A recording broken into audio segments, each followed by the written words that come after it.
Coach, first two matches of the season are in the books. What are some things you learned about your team out at the Penn State tournament?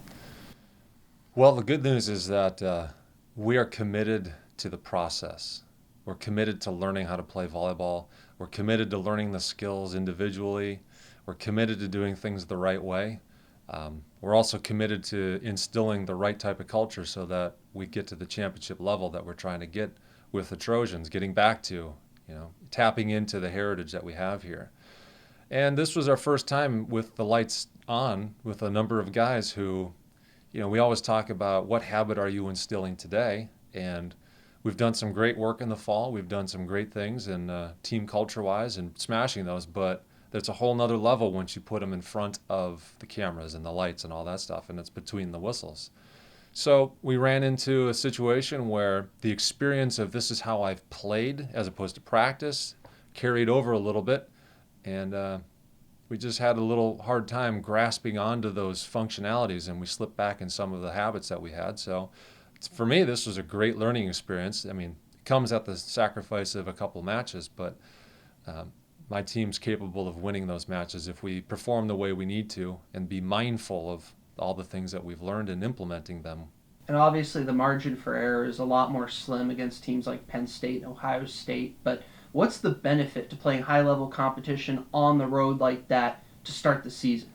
First benefit is we just experienced what it's like to play at Penn State, and that's where the finals are this year. So we've gained that invaluable experience of the travel and mitigating the cold and the weather and the different time zones, which I thought the team did a phenomenal job of not making excuses of just, well, this is just what it is. When the first whistle blows, we got to get out there and perform and play, and we got to be ready for it. So I was really encouraged by how our guys matured, how they handled the whole process. So when we do put things together and we do peak at the end and we're the tough team to beat and we earn the right to go to Penn State, there's nothing new about it, and we've got that experience.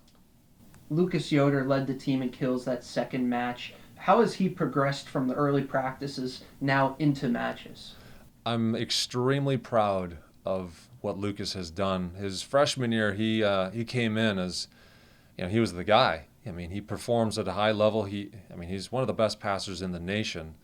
And I didn't see anything different from him in terms of his passing. If you were to go skill by skill, he performed quite a bit. I know it was beneath what he wanted to perform, which, if a guy has that high of a standard for himself and he performs beneath that and he knows that he needs to pick himself up, I absolutely love having that internal standard, which last year was a step back for him, but he's back in a way that is going to benefit our team.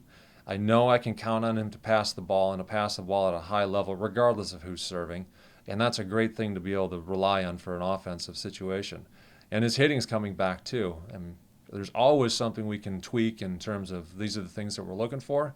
And in the fall, he's shown me that he's got it again. And now, again, it's just one of those, we get back in there in the lights, and I'm sure there was a part of him that was looking at it as like, okay, I'm back. And when you're focused on that sort of thing, you kind of lose some of the functionality. So again, this was just a great experience for us to learn and to grow and get back to where we want to be. Now you start conference play this weekend. Friday, Cal State Northridge. Mm-hmm. Saturday, Long Beach State. What kind of a threat do each of those teams pose? Cal State Northridge typically has extremely aggressive pin hitters. They're just going to go in and challenge you every single time. They're going to go back to the service line and challenge you every single time. And it's almost maniacal in how they do it. So their guys are extremely physical.